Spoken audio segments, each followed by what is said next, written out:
Yeah, I don't really have a good way to segue into this, so uh, I'll just start off with saying that this is the one of the first movies in a long time I got violently sick to. So shout out Robbie for that.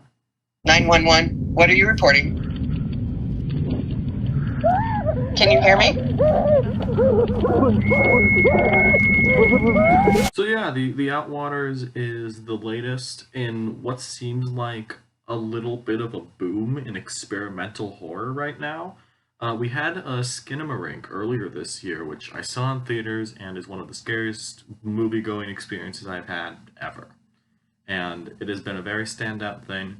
Unfortunately, I really wanted to see the Outwaters in theaters. I just did not get to that, so I just watched it here at home. So as I said, there has been an experimental horror boom, and I feel like since Skinamarink did pretty well, and I think the Outwaters is doing pretty well as well, I feel like this could usher in a new era of experimental horror, and I just feel like that would be pretty cool to see, especially in going into theaters. I think that's really fun.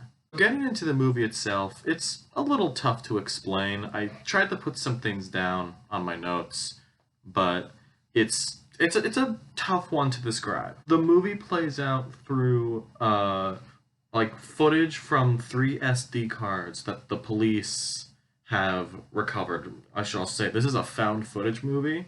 I'm not a giant found footage guy at all. So learning this was found footage, I was going into it a little bit wary, and I like the structure of this. It's the big parts of the movie are separated into three SD cards because these group of people were going out to the Mojave Desert to film a music video. And something happens, and it becomes a terrifying experience. I'm saying something because I don't want to spoil this movie. Or I don't even know if I can spoil this movie. If I can. Like, because I have my theories on what happened.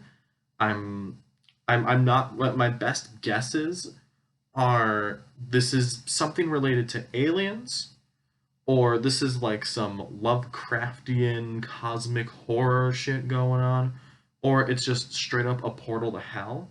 I don't know. I have not watched any theory videos when it comes to this, but that's my interpretation of it. I will say though, it never really felt truly disorienting like I thought it would be for most found footage movies. I that's one of the I'm not a fan of shaky cam, and found footage is just basically like entirely shaky cam to me.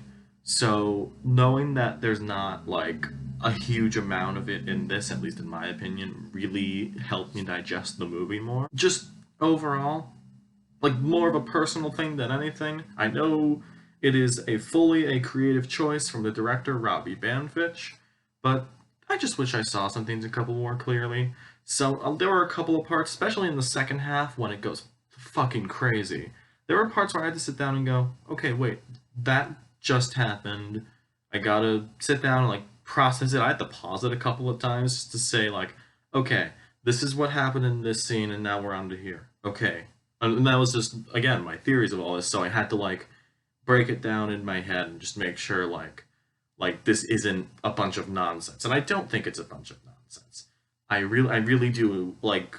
I overall enjoyed this movie, but I will say I admire it more than I sat down and watched it. Like, sitting down as a watching experience. It was less of that and more of, I really admire this movie for what it was trying to do. One thing I didn't really expect, though, is the writing, especially in the first act before anything not normal happens. The writing really made me care about the four people involved in this. And it also helped with pretty strong acting across the board, especially from the person we follow the most, Robbie, in this movie. Man, I really respected that. The visuals of what was going on, like I'm gonna say Lovecraftian because that's my best guess, but I don't know that for sure. What was going on here? A lot of the stuff going on, what it looked like was like a bunch of lights stringed together and just the camera flying around. I think that was meant to be like traveling through space, and that was a very creative way of showing that, and I really liked that a lot. Another thing I really like that I never really touch on in movies because it's something that I don't really notice, and it's one of these things where you would point it out if it's bad, and that's like sound design. At least for this, it really stood out to me in this like area. It really knocked out apart for like creepy sounds. There's like a lot of there's a lot of thunder and lightning in this one, and it gets like drawn out to be like this alien-ish thing. I don't really know how else to describe it other than that. But they really, I think it was genius in that department. But again, with the second half, it's mainly lit by a flashlight held by the main character, Robbie. And I get the creative choice. I do. Like, just a nitpick. I was hoping it would be more clear to see, just so, like, I wouldn't have to, like, I wouldn't leave up to the imagination. But in the aspects that were supposed to be left up to the imagination, I had fun. It was nice to guess what was really going on. And then again, we. Oh, I'm not going to say that. I'm not going to say that. That's a spoiler. I'm not spoiling this movie. Yeah, I guess without spoiling anything, that's really all I have to say about the Outwaters. I do think that the Outwaters, while it isn't my favorite movie of all time, it's really ambitious for a found footage horror movie. It is something really crazy going on right now with experimental horror, and the one-two punch of this and Skinamarink has really helped like push independent horror into something that could become a phenomenon at this point. To my knowledge, Robbie Banfitch has a new movie coming out at some point this year called Tinsman Road. I'm pretty sure that's what it's called. Yes, it is.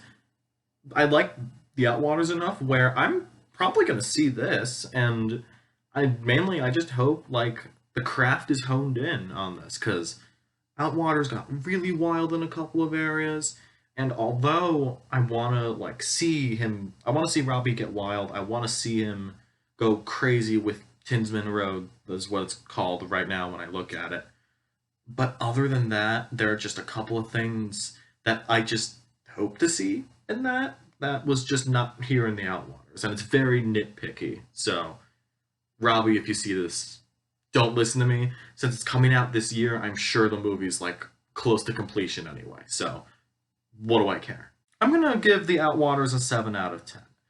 The way I was talking about it, I feel like I should be giving it a little higher, but again, as I said earlier, I more admired that this was getting made at all than actually sitting down and watching the experience. But this was still a very good movie overall, and I'll see whatever Robbie's up to next.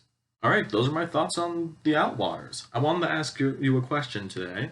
What is your favorite like experimental horror film, abstract horror, or whatever? Like anything in that lane, because that's been getting a boom recently.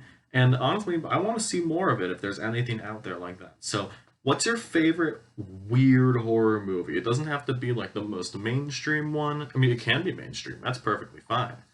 But what's your favorite like independent horror film that like never really took off, or one that just kind of bombed if it went in the theaters, but you really like?